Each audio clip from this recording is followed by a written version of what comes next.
as I was preparing, praying, and I put in a word to Pastor's ear also that I want to take a small departure from the series we have been doing and take you to Luke 5. Yeah, let's read together in English and Malayalam verses 1 through 11. 1, 2, and 3. Come on. On one occasion, while the crowd was pressing in on him to hear the word of God, he was standing by the lake of Gennesaret, and he saw two boats by the lake. But the fishermen had gone out of them and were washing their nets. Getting into one of the boats, which was Simon's, he asked him to put out a little from the land. And he sat down and taught the people from the boat. And when he had finished speaking, he said to Simon, "Put out into the deep and let down your nets for a catch." And Simon answered, "Master, we toiled all night and took nothing, but at your word I will let down the net." And when they had done this, they enclosed a large number of fish, and the nets were breaking. They signaled to their partners in the other boat to come and help them. And they came and filled both the boats so that they began to sink. But when Simon Peter saw it, he fell down at Jesus' knees, saying, "Depart from me, for I am a sinful man, O Lord." For he and all who were with them were astonished at the catch of fish that they had taken. 10 and 11 loudly. And so also were James and John, sons of Zebedee, who were partners with Simon. And Jesus said to Simon, "Do not be afraid. From now on you will be catching men." And when they had brought their boats to the land, they left everything and followed him. From now on, there is a message from the Lord for this church and for each and every one of us.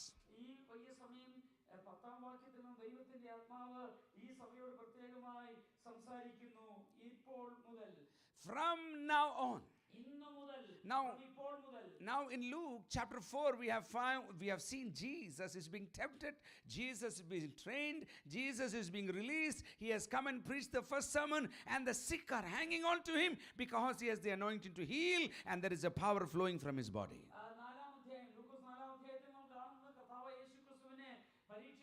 പരീക്ഷിക്കാൻ അടുത്തു വരുന്നു. അതിനുശേഷം തൻ്റെ മരുഭൂമിയിലെ തൻ്റെ ആ ഉപവാസവും ഈ ടെംപ്റ്റേഷനും എല്ലാം കഴിഞ്ഞ് താൻ ക്ഷീണിതനായിട്ട് വരുന്നുവെങ്കിലും അതോടൊപ്പം തന്നെ ദൈവത്തിൻ്റെ ആത്മാവിനാൽ ശക്തീകരിക്കപ്പെട്ടവനായി അഭിഷേകം ചെയ്യപ്പെട്ടവനായി വരുന്നു. മിനിസ്ട്രി തുടങ്ങുന്നു, പ്രസംഗിക്കുന്നു, ആൾക്കാർ കർത്താവിൻ്റെ അടുക്കലേക്ക് വന്നിരുന്നു, അവർ സൗഖ്യം പ്രാപിക്കുന്നു, കർത്താവിൽ നിന്ന് ശക്തി ഒഴുകുന്നു. അങ്ങനെയുള്ള അനുഭവം നമ്മൾ 4-ാം അധ്യായത്തിൽ കാണുന്നു. And so in 4:40 the summary statement, now when the sun was setting, all those who had any, mark those words, all, any who were sick with various, mark those words, diseases, brought them to him, and he laid hands on every one of them and healed them. And demons also came out of the many, saying, "You are the Son of God." But he rebuked them. So there is healing, there is deliverance, there is teaching, there is a crowd that wants to hear from Jesus and want to be touched by Jesus. ഈ 4-ാം അധ്യായം ഈ പറഞ്ഞ കർത്താവിന്റെ ശുശ്രൂഷയുടെ ഒരു അതിനെക്കുറിച്ച് പറഞ്ഞിരിക്കുന്ന ഒരു കൺക്ലൂഷൻ പോലെ നമ്മൾ കാണുന്ന 40-41 അധ്യായത്തിൽ വാക്യത്തിൽ വായിക്കുമ്പോൾ അവിടെ നാനാവ്യാധി പിടിച്ചവർ യേശുവിന്റെ അടുക്കൽ വരുന്നു, സൗഖ്യമാകുന്നു. അതുപോലെ പലര് ഭൂതഗ്രസ്തരായ വിടുവിക്കപ്പെടുന്നു. പറഞ്ഞതിന്റെ അർത്ഥം യേശുവിന്റെ അടുക്കൽ വന്ന സകലരും സൗഖ്യമാക്കപ്പെടുന്നു, വിടുവിക്കപ്പെടുന്നു. അങ്ങനെ കർത്താവിങ്കിൽ നിന്ന് കർത്താവിനെ കാണുവാനും കർത്താവിൽ നിന്ന് ശുശ്രൂഷ അനുഭവിക്കുവാനും ഒരു പുരുഷാരത്തെ നമ്മൾ അവിടെ കാണുന്നു. The life of Jesus is exceptional. The message of Jesus is exceptional. The way he brings the message is also exceptional. യേശുക്രിസ്തു തന്നെ നിസ്തുല്യനാണ്. അവന്റെ സന്ദേശം നിസ്തുല്യമായതാണ്.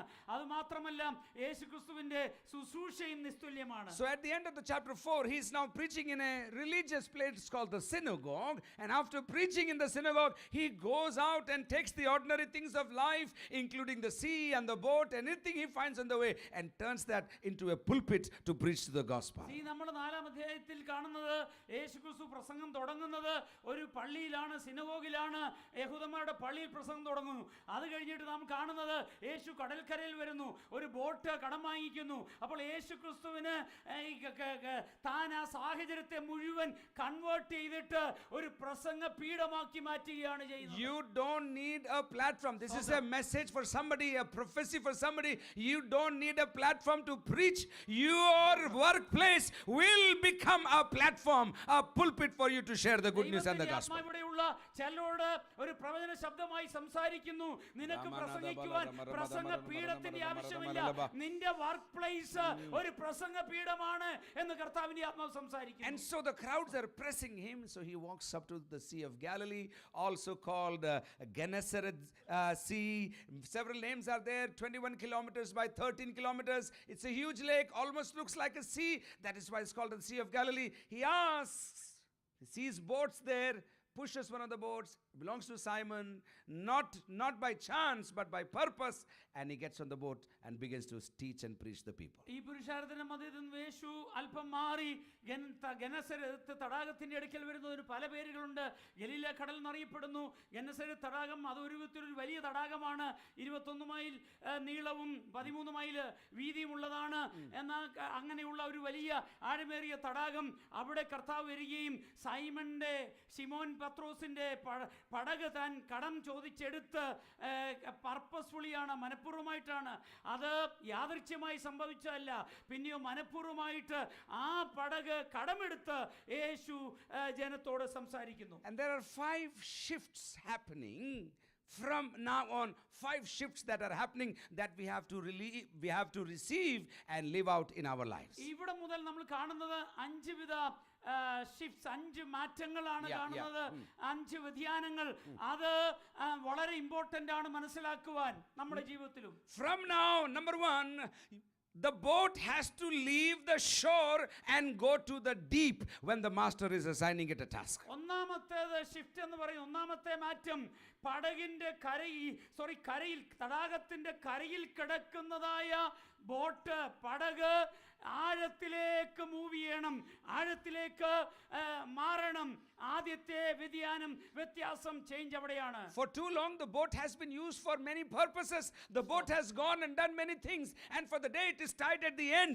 But when the master says it has to be untied from the shore of safety and has to go to the deep of the sea. ഇതുവരെയും ഈ പടക് ഈ കരയിലാണ് കിടക്കുന്നത്.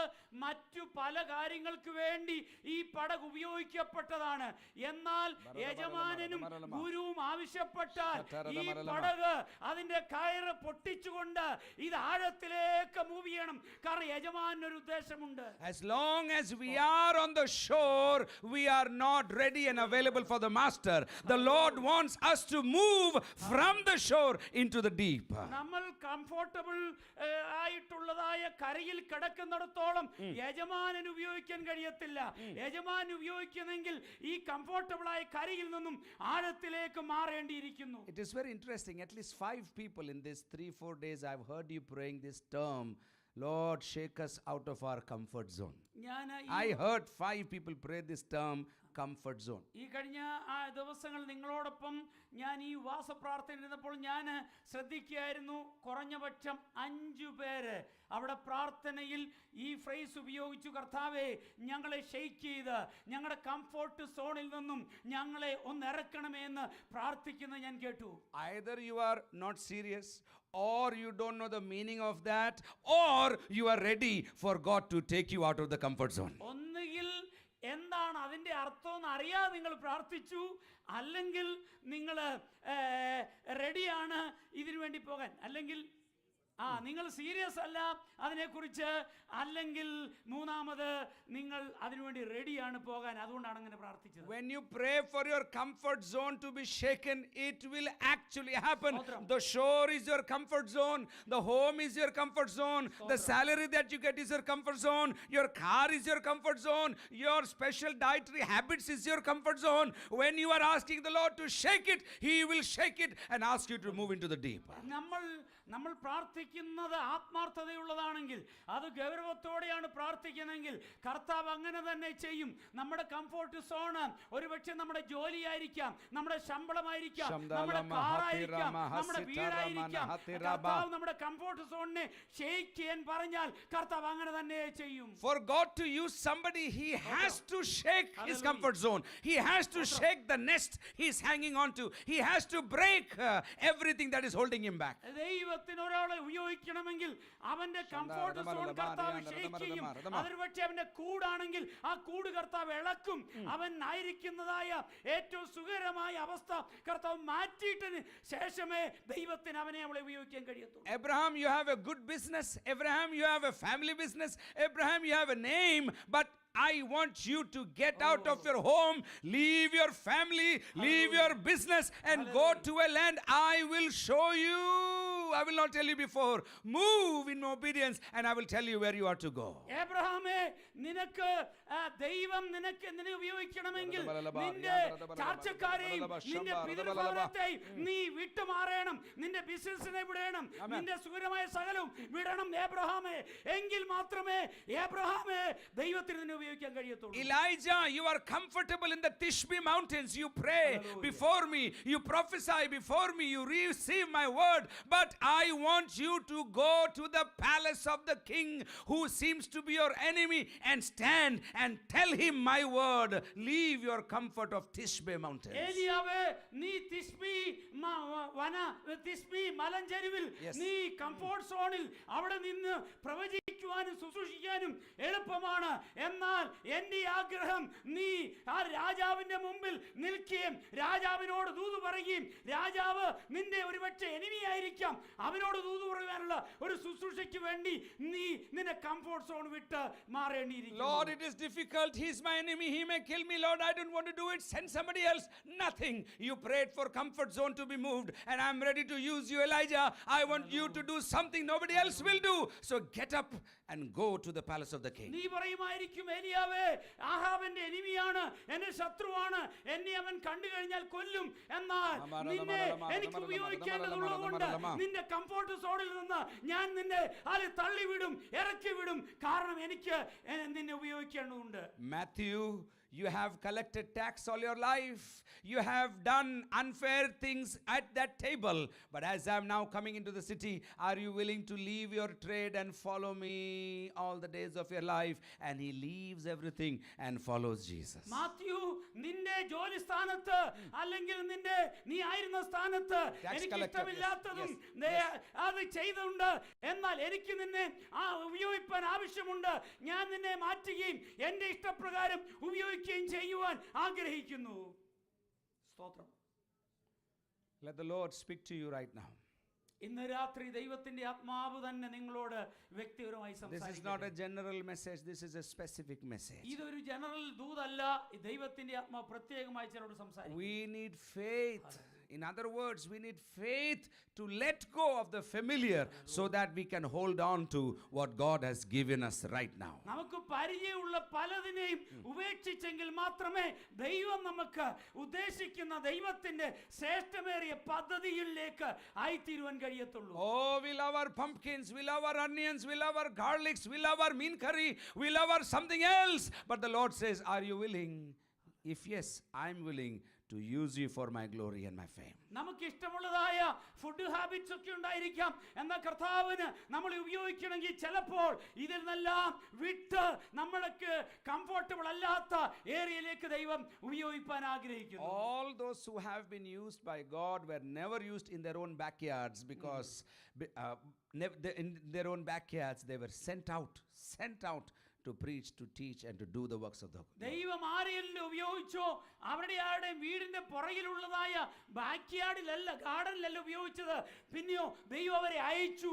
അവിടെ comfort സോണിൽ നിന്നും അവരെ ദൈവം പുറത്തു വിട്ടാണ് കർത്താവ് ഉപയോഗിച്ചവരെല്ലാം ഉപയോഗിച്ചത്. Leaving your shore of comfort to embrace the wild and the wilderness of God's plan and destiny in your life. അതായത് നമ്മുടെ കംഫോർട്ട് സോൺ, സുഖകരമായ സോൺ വിട്ടിട്ട് മരുഭൂമിയിലേക്ക് ഇറങ്ങിയെങ്കിൽ മാത്രമേ ദൈവത്തിന്റെ വലിയ പദ്ധതിയുടെ ഭാഗമായി തീരാൻ കഴിയത്തുള്ളൂ. Number 2, from now on Peter will be called to shift from experience, leave his experience and shift to obedience. രണ്ടാമത്തെ ഷിഫ്റ്റ് മാറ്റം എന്ന് പറയുന്നത് ഇവിടെ കാണുന്നത് ശിമോൻ പത്രോസ് ഇപ്പോൾ തൻ്റെ എക്സ്പീരിയൻസ് അനുഭവത്തിൽ നിന്നും അനുസരണത്തേക്കുള്ള ഒരു മാറ്റം. Jesus tells Simon, the master fisherman, he says, cast your net. And he says, sir, we have worked. I have a degree in fishing. We have worked. We have caught nothing. പത്രോസിനോട് കർത്താവ് ആഴത്തിലേക്ക് നീക്കാൻ പറഞ്ഞു കഴിഞ്ഞപ്പോൾ പത്രോസ് പറഞ്ഞതിന്റെ ഒരു ഇന്നത്തെ ഭാഷ പറഞ്ഞു കഴിഞ്ഞാൽ എനിക്ക് ഫിഷിങ്ങിനകത്ത് ഡിഗ്രി ഉണ്ട്, നീ എന്താണ് പറയുന്നതാണ് പത്രോസിന് ആദ്യം വന്നത്. I don't want to dishonor you, but master, at your word, I don't like it, I don't want to do, but at your word, I want to leave my experience behind and I will obey you only because I want to obey you. പത്രോസ് പറഞ്ഞത് എനിക്ക് കാര്യങ്ങളൊക്കെ അറിയാമെങ്കിലും ഞാൻ അതൊന്നും ഒരു സൈഡിലേക്ക് മാറ്റി വെക്കുകയാണ്, എൻ്റെ അനുഭവങ്ങളെല്ലാം, എന്നാൽ നിന്നെ ഞാൻ അനുസരിപ്പാൻ ആഗ്രഹിക്കുന്നു. Experience is good, but sometimes in our faith journey, experience can become a stumbling block. നമുക്ക് അനുഭവങ്ങൾ നല്ലതാണ്.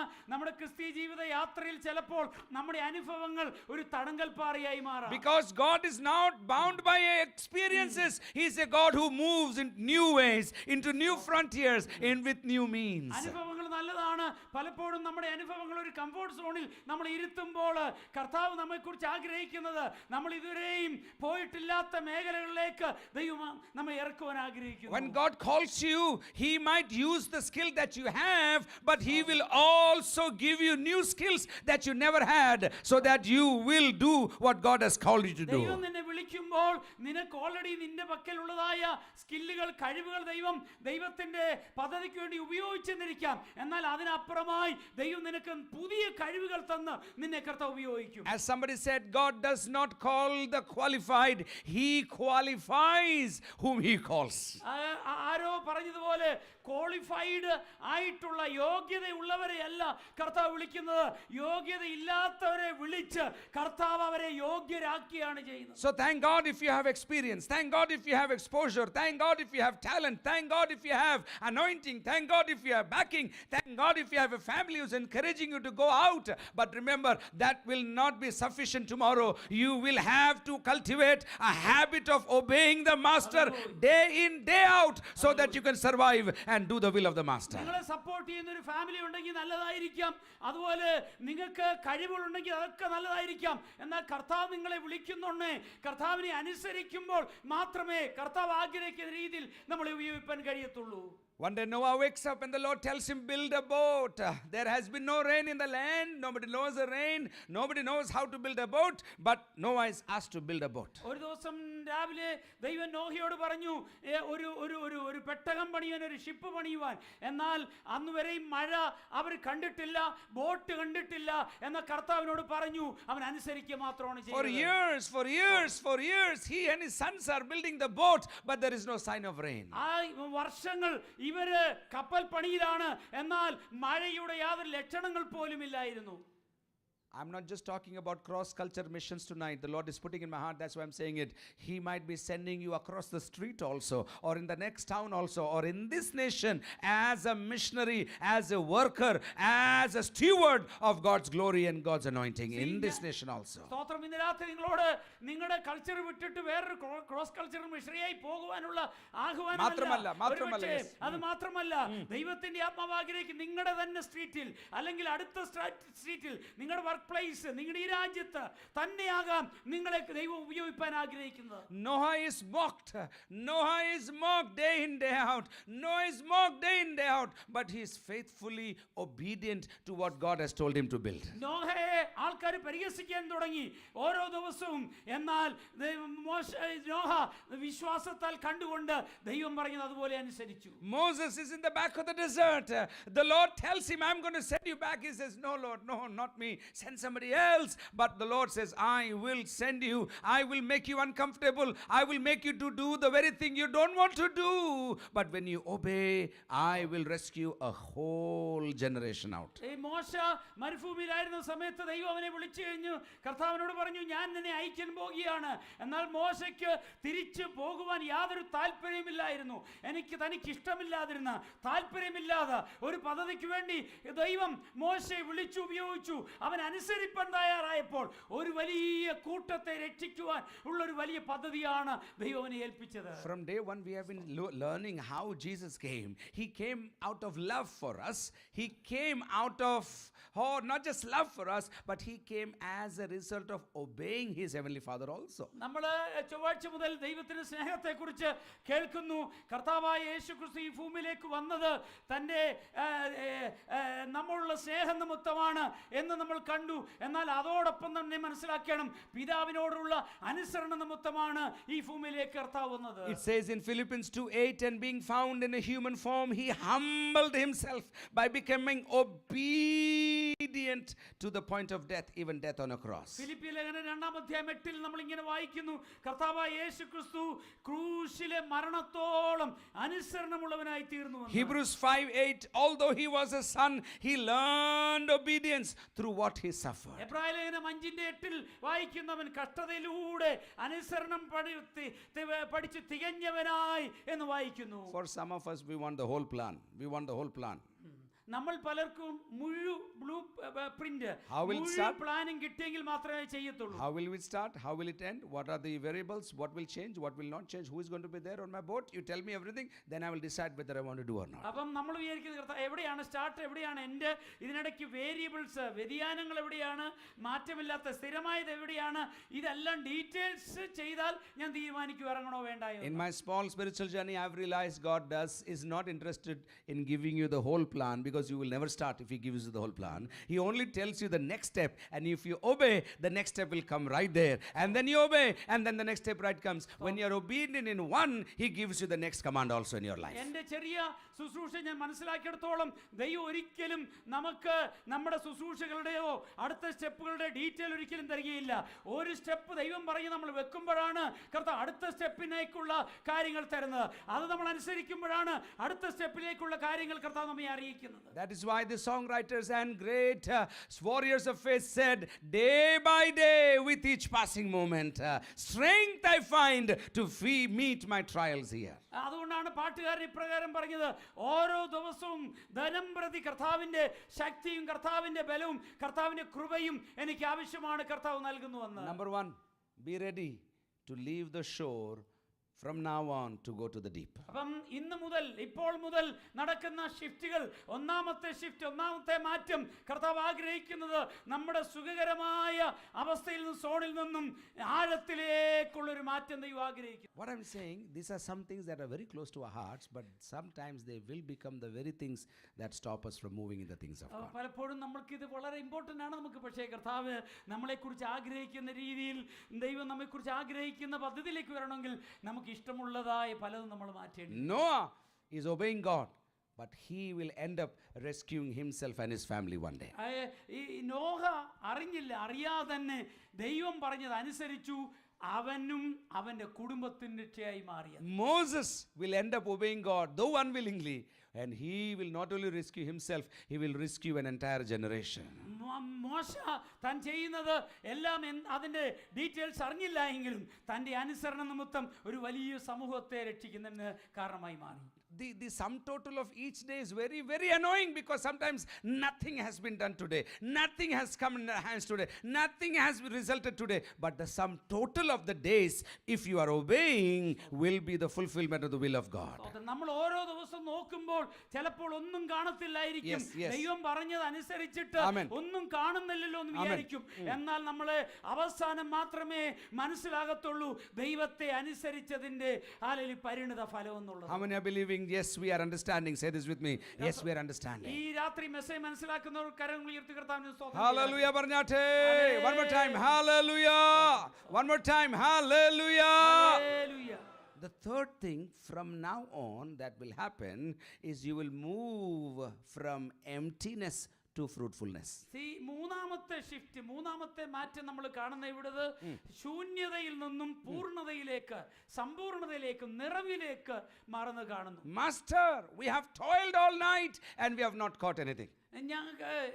ശിമോൻ പത്രോസ് പറയുകയാണ്, ഗുരുവേ ഞങ്ങൾ രാത്രി മുഴുവൻ അധ്വാനിച്ചു പക്ഷെ ഒന്നും കിട്ടിയില്ല. Maybe you are one of those people who are saying, Lord, we are toiling. Where is the money going? Where is our energy going? Where are our children going? Where is our life going? You may be asking that question tonight. ചിലപ്പോൾ നിങ്ങളുടെ ചോദ്യം ഇതായിരിക്കാം, അധ്വാനിക്കുന്നുണ്ട് പക്ഷെ ഒന്നും മിച്ചമില്ല, അധ്വാനിക്കുന്നു പരിശ്രമിക്കുന്നു പക്ഷെ പിള്ളേർ ഏത് വഴിക്ക് പോകുന്ന ഒരു പിടിയുമില്ല.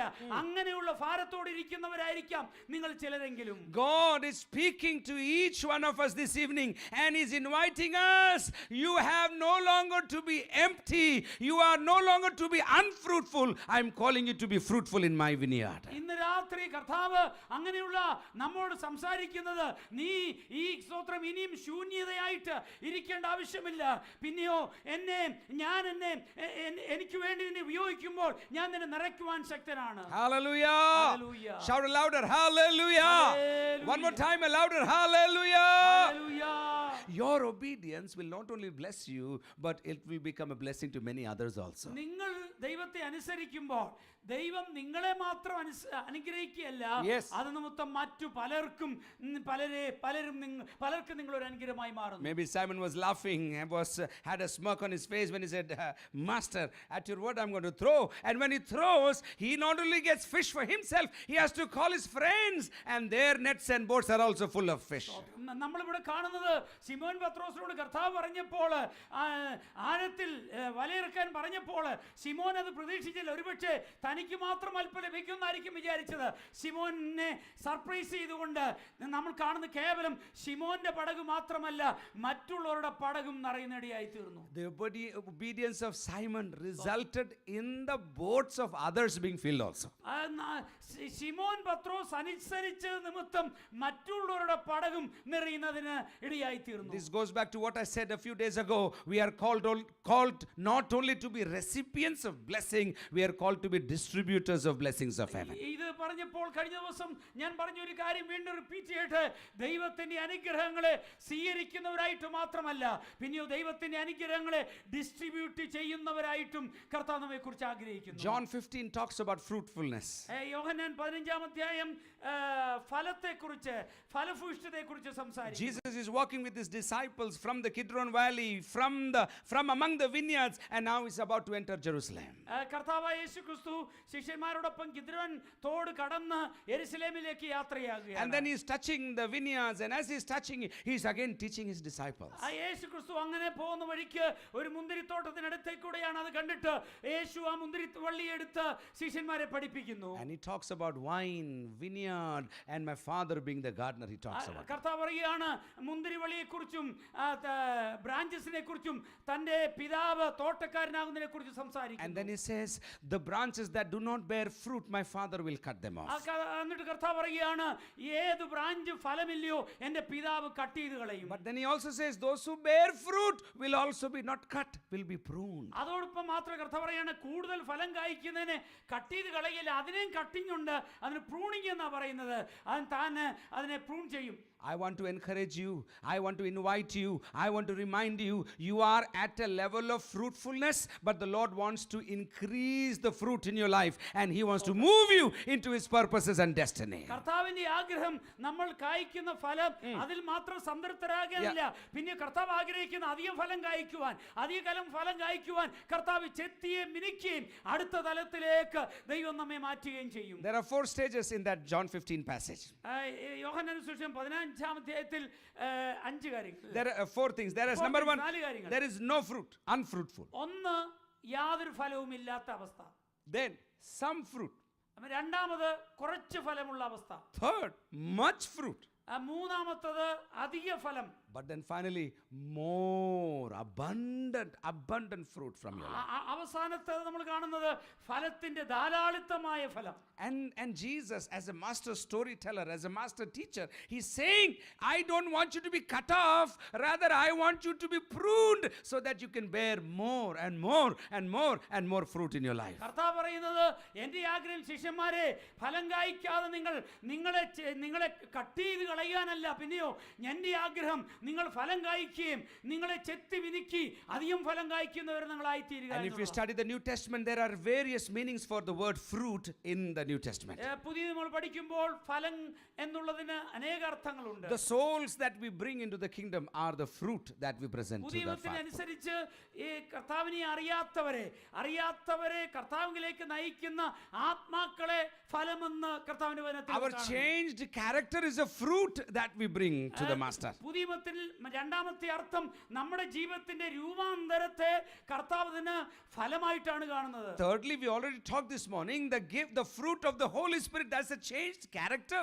or the activities and actions in our heart of the movements of the Holy Spirit are also fruit that we have called to bear. മൂന്നാമത് ഇന്ന് രാവിലെ നമ്മൾ സംസാരിച്ചതുപോലെ ആത്മാവിന്റെ ഫലം അത് ദൈവമുമ്പാകെ ഫലമാണ്. And then the sacrificial giving, Paul says of the Philippine church, is also a sacrificial fruit that you have given to me, and not just to me, for the glory of God, he says. കർത്താവിന്റെ വേലയ്ക്ക് വേണ്ടി നമ്മൾ ആത്മാർത്ഥമായി കർത്താവിന്റെ നാമമഹത്വത്തിന് വേണ്ടി കൊടുക്കുന്ന നമ്മുടെ കൊടുപ്പിനെ ഗിവിങ്ങിനെ ഫലമായിട്ട് ദൈവത്തിന്റെ വചനത്തിൽ കാണുന്നു. The souls that you win, your character, the fruit of the Holy Spirit, your giving, your efforts for the kingdom, all are fruit, and the Lord wants you to increase in the days to come. കർത്താവിന്റെ ആഗ്രഹം ഞാനും നിങ്ങളും അധികം ഫലം കായ്ക്കണം. എങ്ങനെ? അധിക ആത്മാക്കളെ കർത്താവിലേക്ക് നേടുന്നതിലൂടെ, നമ്മുടെ സ്വഭാവത്തിൽ വരുന്ന രൂപാന്തരത്തിലൂടെ, ആത്മാവിന്റെ ഫലം പുറപ്പെടുവിക്കുന്നതിലൂടെ. അതോടൊപ്പം തന്നെ നാലാമത്തേത് our efforts for the kingdom. കർത്താവിന്റെ രാജ്യത്തിന് വേണ്ടി നാം എടുക്കുന്ന എഫോർട്ടുകളെ കർത്താവിന് വേണ്ടി കൊടുക്കുന്നത് അത് ഫലമായിട്ട്. Who is unfruitful? ആരാണ് ഫലമില്ലാത്തത്? He who receives but does not give back in any way. അത് ഫലമില്ലാത്ത വ്യക്തി എന്ന് പറയുന്നത് വാങ്ങിക്കുന്നു, എല്ലാം കർത്താവിങ്കിൽ നിന്ന് ദാനമായി വാങ്ങിക്കുന്നു, തിരിച്ചൊന്നും കൊടുക്കുന്നില്ല. സ്തോത്രം. Your time is a fruit that you give to the Lord. കർത്താവ് നമ്മൾ ആഗ്രഹിക്കുന്ന നമ്മുടെ സമയം കർത്താവിനോട് കൊടുക്കണം, അതൊരു ഫലമാണ്. The fasting that you are doing right now this week is a fruit unto the Lord. കർത്താവ് നിങ്ങൾ എടുക്കുന്ന ഫാസ്റ്റിംഗ് കർത്താവിന് മുമ്പിൽ ഒരു ഫലമായി മാറും. But this evening I want to challenge you. A time is coming. From now on, we no longer will be empty. We no longer will be unfruitful. We no longer will be bearing little fruit. We want to bear more fruit and much fruit in the days to come. ഇന്ന് രാത്രി ദൈവത്തിന്റെ ആഗ്രഹം നമ്മൾ അല്പം ഫലം കായ്ക്കുന്നവരല്ല, എന്തെങ്കിലും ഫലം കായ്ക്കുന്നവരല്ല, ഫലം കായ്ക്കാത്തവരും അങ്ങനെയല്ല ആഗ്രഹിക്കുന്നത്, അധിക ഫലം കായ്ക്കുന്നവരായി മാറുവാൻ ദൈവം നമ്മെ കുറിച്ച് ആഗ്രഹിക്കുന്നു. How many want to thank the Lord this evening? Lift up your hands and say hallelujah. Hallelujah. Hallelujah. അധിക ഫലം കായ്പാൻ കൃപ തരണമേ. I want to encourage you to win souls for the kingdom of God. കർത്താവിന്റെ രാജ്യത്തിന് വേണ്ടി ആത്മാക്കളെ നേടുവാൻ നിങ്ങൾ ഉത്സാഹിക്കണം. One-on-one winning souls. നിങ്ങൾ വ്യക്തിപരമായി സുവിശേഷം പറയുകയും ആത്മാക്കളെ നേടുവാൻ ശ്രമിക്കുകയും ചെയ്യണം. Yesterday, this afternoon, we had 6 people take baptism in our church back in the city. ഞങ്ങളുടെ രാജസ്ഥാനിൽ ഞങ്ങളുടെ ചർച്ചിൽ 6 പേര് ഇന്ന് ഉച്ച കഴിഞ്ഞ് കർത്താവിനെ കർത്താവിന്റെ കൽപ്പന സ്നാനം എടുക്കുന്നുണ്ട്. And during baptism, I always thank those who taught them the word of God, but also shared the good news with them, but also those who prayed for a harvest, and also everybody who worked behind the scene. That means sometimes you may not be up front, but if you're even at the back, the Master in heaven is taking an account, and he will reward you for your hard work, for your labor of love. എല്ലാ പ്രാവശ്യവും സ്നാനം നടക്കുമ്പോൾ ഞാൻ കർത്താവിന് നന്ദി കരേറ്റാറുണ്ട്. ഈ സ്തോത്രം അവരെ ദൈവത്തിന്റെ വചനം പഠിപ്പിച്ചവർ, അവരെ യേശുക്രിസ്തുവിനെ കുറിച്ച് പറഞ്ഞവർ, യേശുക്രിസ്തുവിനെ കൊണ്ടുവന്നവർ, അതോടൊപ്പം തന്നെ അവർക്ക് വേണ്ടി ആത്മാക്കൾക്ക് വേണ്ടി പ്രാർത്ഥിച്ചവർ, അതുപോലെ ആരും കാണാതെ കർട്ടൻ ബിഹൈൻഡിൽ സ്തോത്രം ഈ എഫോർട്ടിന്റെ പിന്നിൽ അധ്വാനിച്ചവരെല്ലാം ആരെയും കണ്ടില്ലെങ്കിലും സ്വർഗം ആരെയും മറക്കത്തില്ല. കർത്താവിന്റെ അക്കൗണ്ടിൽ അവരെല്ലാവരും ഉണ്ട്. Hallelujah. So you are in the front, thank God. You are at the back, thank God. But make sure you are bearing fruit every season, in and out, every time you are bearing fruit for the glory of God. നിങ്ങൾ ഒരുപക്ഷെ ആരും കാണാതെ പ്രവർത്തിക്കുന്നുണ്ടായിരിക്കാം ബാക്കിൽ, ഒരുപക്ഷെ നിങ്ങൾ front ലൈനിലായിരിക്കാം, പക്ഷേ ഒരു കാര്യം ഉറപ്പുവരുത്തുക, കർത്താവിന് വേണ്ടി ഫലം കായ്ക്കുന്നുള്ളത് അധികം ഫലം കായ്ക്കുന്നുള്ള ഉറപ്പുവരുത്തുക.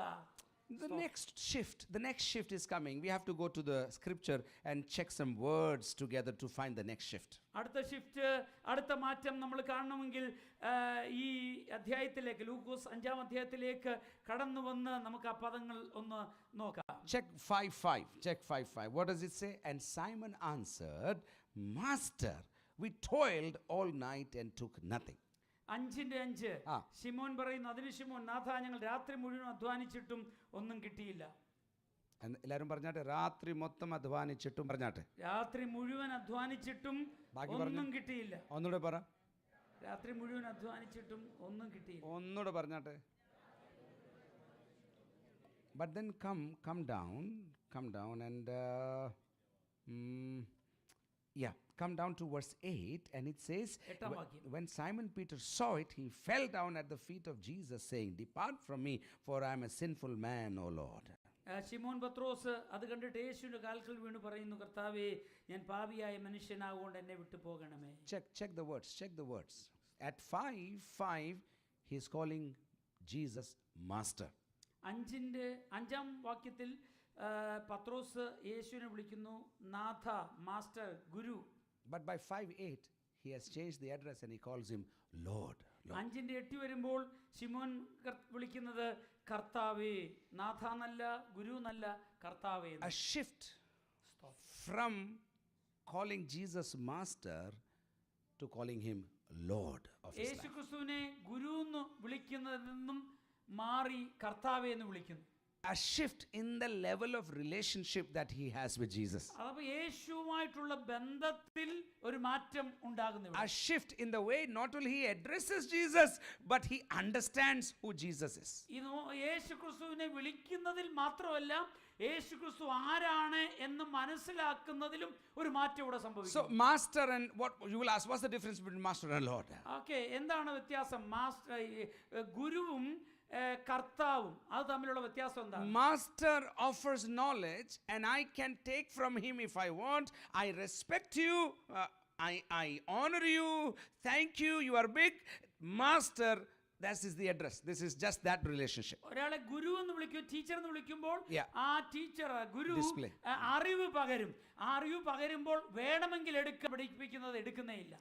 I honor you, sir. Thank you for teaching me math.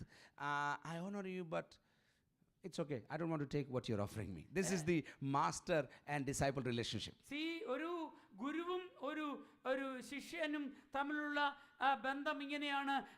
യജമാനെ നീ പഠിപ്പിക്കുന്നു, ഞാൻ നിന്നെ അഭിനന്ദിക്കുന്നു, പക്ഷേ എനിക്ക് അതിനോട് വലിയ താല്പര്യം ഇല്ല. വേണമെങ്കിൽ എടുക്കാം, വേണ്ടെങ്കിൽ എടുക്കണ്ട. But Lord, I just discovered recently, about 6 months ago, has a very, very deep meaning for each one of us. ഞാൻ ഒരു 6 മാസത്തിന് മുമ്പ് കുറച്ചുകൂടെ കർത്താവ് എന്നുള്ള വാക്കിന്റെ കർത്താവ് ആഴത്തിൽ പഠിക്കുവാനായിട്ട് ശ്രമിച്ചു. See, sometimes I don't know, we call it Christian lingo. Sometimes we have no clue what we say or what we mean because we have just been handed down these words. We use this and we finish it off. ഞാൻ പലപ്പോഴും നമ്മൾക്കൊരു പ്രശ്നം, നമ്മൾ ക്രിസ്തീയ കുടുംബത്തിൽ ജനിച്ചവർക്കൊക്കെ, കാരണം പാരമ്പര്യമായിട്ട് നമ്മൾ കേട്ടോണ്ട് ഈ അർത്ഥങ്ങളൊന്നും പലപ്പോഴും നമ്മൾ ഗ്രഹിക്കാറില്ല, നമ്മൾ ഇമാങ്ങ് പറയുവാണ്. They call it Christianese, like Japanese, Vietnamese. It's called Christianese. That means it's just a language, doesn't hit you, doesn't make a difference to you. It's Christianese. അതായത് നമ്മൾ ജാപ്പനീസ്, ചൈനീസ് എന്നൊക്കെ പറയുന്ന പോലെ തന്നെ ക്രിസ്ത്യനീസ് എന്ന അങ്ങനെ ഒരു രീതിയിൽ ഒരു ലാംഗ്വേജ് ആയിട്ട് മാത്രം അങ്ങ് എടുത്തിരിക്കുന്നു. So for example, you see a Christian gentleman say, praise the Lord. ഒരു പക്ഷേ ഇപ്പോൾ എക്സാമ്പിൾ പറഞ്ഞ ഒരു ക്രിസ്ത്യാനി നിങ്ങൾ കാണുമ്പോൾ പറയാണ് പ്രൈസ് ദി ലോർഡ് എന്ന് പറയുന്നു. You are not actually praising the Lord. You are just saying praise the Lord. നിങ്ങൾ അതിന്റെ അർത്ഥം ശരിക്കും പ്രൈസ് ദി ലോർഡ് എന്ന് പറഞ്ഞ അർത്ഥം എന്തുവാണ്? നമ്മൾ കർത്താവിനെ മഹത്വപ്പെടുത്തുകയാണ്. ശരിക്കും നമ്മൾ ഒരാൾക്ക് പ്രൈസ് ദി ലോർഡ് പറയുമ്പോൾ കർത്താവിനെ മഹത്വപ്പെടുത്തുവാണോ, ചുമ്മാ നമ്മൾ പറയാണ് praise the Lord? Sometimes it's like hallelujah, everyone ചിലപ്പോൾ എല്ലാവരും ഹല്ലേലൂയ എന്ന് പറയുമ്പോൾ നമ്മൾ അതിന്റെ അർത്ഥം പോലും ഗ്രഹിക്കാതെ വെറുതെ പറയുന്നു പലപ്പോഴും. Hallel is a war cry for Yah. Hallelujah, for our Yahweh, it's a war cry of praise. Hallelujah, that is a hallelujah. Actually hallelujah എന്ന് പറഞ്ഞ എബ്രായ ഭാഷയിൽ യഹോവയ്ക്ക് ഒരു വാർക്രൈ എന്ന് പറയാം, ഒരു യുദ്ധത്തിന് യുദ്ധഘോഷമാണ് ഹല്ലേലൂയ ആക്ച്വലി ചെയ്യുന്നത്. യുദ്ധത്തിന്റെ ഘോഷമാണ് ഹല്ലേലൂയായി മുഴങ്ങേണ്ടത്. But we have lost the beauty, and so we go, yeah, hallelujah, സ്തോത്രം, സ്തോത്രം. നമ്മൾ അതിൻ്റെ ഘനവും അതിൻ്റെ ഗൗരവവും അതിൻ്റെ അർത്ഥമെല്ലാം എത്രമാത്രം ലഘൂകരിച്ചാണ്, ലാഘവത്തോടാണ് ഹല്ലേലൂയ പറയുന്നത്. Another word is salvation for us. Salvation. Yeah. ആ രക്ഷിക്കപ്പെട്ടോ. അടുത്തത് രക്ഷിക്കപ്പെട്ടോ, രക്ഷയുടെ അർത്ഥം. രക്ഷിക്കപ്പെട്ടോ, എപ്പോഴാ, എന്നോ, എവിടെയോ. I will tell my story. Somebody asked me when I was very young, are you saved? I was like, no, I was born in the church. I did not know the difference between being saved and being born in a Christian home. I did not know the difference. എനിക്ക് ചെറുപ്പത്തിലുള്ള കാര്യം ഞാൻ പറയട്ടെ. എന്നോട് ആരെങ്കിലും ചോദിക്കുവാണ് are you saved എന്ന് ചോദിച്ചു കഴിയുമ്പോൾ ഞാൻ പറയാം, അല്ലല്ല, ഞാൻ ഒരു ക്രിസ്തീയ കുടുംബത്തിൽ ജനിച്ചെന്ന് പറഞ്ഞു. Then I tried to convince that gentleman, my father is a pastor. He kept on, he said, no, that doesn't mean your father. Are you saved? Finally I said, I don't know. അപ്പം ഞാൻ പറയാൻ ശ്രമിച്ചു അദ്ദേഹത്തോട്, എൻ്റെ അപ്പൻ പാസ്റ്ററാന്നൊക്കെ. എന്നിട്ടും പക്ഷേ അദ്ദേഹം വിട്ടില്ല. വീണ്ടും എന്നോട് ചോദിച്ചു, നീ രക്ഷിക്കപ്പെട്ടോ എന്നാ ചോദിച്ചേ. അവസാനം ഞാൻ പറഞ്ഞു, എനിക്കറിയത്തില്ല എന്ന്. This is who, not just you, we are. We lose the beauty of these words. നിങ്ങൾ ചിലപ്പോൾ അങ്ങനെ എല്ലാവർക്കും വിശുദ്ധരായിരിക്കാം. പക്ഷേ ഞങ്ങൾ പാസ്റ്റർമാരുടെ മക്കളായതുകൊണ്ട് പറയുകയാണ്, പലപ്പോഴും ആ പാരമ്പര്യത്തെ ബേസിൽ രക്ഷയുടെ മഹത്വം ആ തുടക്കത്തിൽ തിരിച്ചറിയാൻ കഴിയുന്നില്ല. I will come to the word master, but for example, let me help you understand the beauty of salvation. Just the word salvation. ഞാൻ യജമാനും കർത്താവിൻ്റെ അർത്ഥത്തിലേക്ക് പിന്നീട് വരാം. പക്ഷേ രക്ഷയുടെ ഒരു മഹത്വം, അതിൻ്റെ മനോഹാരിത ഒന്ന് പറഞ്ഞ് മനസ്സിലാക്കട്ടെ. One of the meanings, I will take you to 4 locations to help you understand just the word salvation. ഈ രക്ഷ എന്നുള്ളതിന്റെ അർത്ഥം മനസ്സിലാക്കുവാൻ ഞാൻ ഒരു ഭാഗത്തേക്ക് നിങ്ങളെ കൊണ്ടുപോട്ടെ. Number 1, let's go to the judges court. ഒന്ന് ഒരു 4 സ്ഥാനങ്ങളിലേക്ക്, ഒരു ന്യായാധിപന്റെ ജഡ്ജിയുടെ കോർട്ടിലേക്ക് കൊണ്ടുവന്നു. You are the one who has committed the crime. നിങ്ങളാണ് ആ തെറ്റ് ചെയ്ത ക്രിമിനൽ എന്ന് വിചാരിക്കുക. The judge is there and there are 2 advocates, one for you, one against you. They are arguing against you. Judge ഉണ്ട് ഒരു സൈഡിൽ, മറു സൈഡിൽ നിങ്ങൾക്ക് വേണ്ടി വാദിക്കുന്ന അഡ്വക്കേറ്റും, മറു സൈഡിൽ നിങ്ങളുടെ പ്രതിയോഗിക്ക് വേണ്ടി വാദിക്കുന്ന അഡ്വക്കേറ്റും അവർ ആർഗ്യൂ ചെയ്യണം, വാദിക്കുകയാണ്. You are cringing, you are actually going down, because every argument that this other opponent is presenting is actually he is proving if the image is and you are like, oh no, one more, and you are really thinking this is the end of the story, I am going down. അപ്പോൾ നിങ്ങൾ ഓരോ നിമിഷവും നിങ്ങൾ ആകപ്പാടെ തകർന്നുകൊണ്ടിരിക്കുകയാണ്. കാരണം നിങ്ങളുടെ എതിരായിട്ടുള്ള പ്രതിയോഗിയുടെ advocate വാദിക്കുന്നത് തെളിവ് നിരത്തിയാണ്, എല്ലാം ശരിയാണ്. അപ്പം നിങ്ങൾക്ക് നിൽക്കുവാൻ കഴിയുന്നില്ല. നിങ്ങൾക്ക് മനസ്സിലായി, എനിക്കിനിയും ശിക്ഷയേ ഉള്ളൂ, ശിക്ഷ വിധിക്കുമെന്നുള്ള ചിന്തയിലാണ് നിങ്ങൾ ഇരിക്കുന്നത്. And you are desperate saying, oh, I wish I could get out of this crime, or I'm going to be imprisoned, or I'm going to be hanged because of the crime they are almost proving that I've done it. അപ്പം നിങ്ങളുടെ മനസ്സിൽ വരുന്ന, അയ്യോ ഞാൻ ആ തെറ്റ് ചെയ്യണ്ടായിരുന്നു, ആ കുറ്റം ചെയ്യണ്ടായിരുന്നു, ഇതിൽ എന്നെ ശിക്ഷ വിധിക്കും, ഒന്നുകിൽ ഞാൻ എന്നെ ജയിലടയ്ക്കും, അല്ലെങ്കിൽ നിങ്ങൾ എന്നെ തൂക്കിക്കളയും എന്നുള്ള ചിന്തയിൽ നിങ്ങൾ ഇരിക്കുകയാണ്. Finally the judge gives the order. അവസാനം ഈ ജഡ്ജ്, ന്യായാധിപൻ വിധിക്കുകയാണ്. And you are ready to receive the verdict and go lifetime inside or be hung. ഒരുപക്ഷെ നിങ്ങൾക്കറിയാം എന്താണ് വരാൻ പോകുന്നത്, ജീവപര്യന്തം തടവോ അല്ലെങ്കിൽ തൂക്കുകൊലയാണ്. നിങ്ങൾ അതിനുവേണ്ടി മനസ്സ് റെഡിയാക്കി വെച്ചിരിക്കുകയാണ്, ഇപ്പം വിധി കേട്ടാൽ മതി. And the judge says every argument that the opponent has done has been proved, and without a shadow of doubt it has all been done.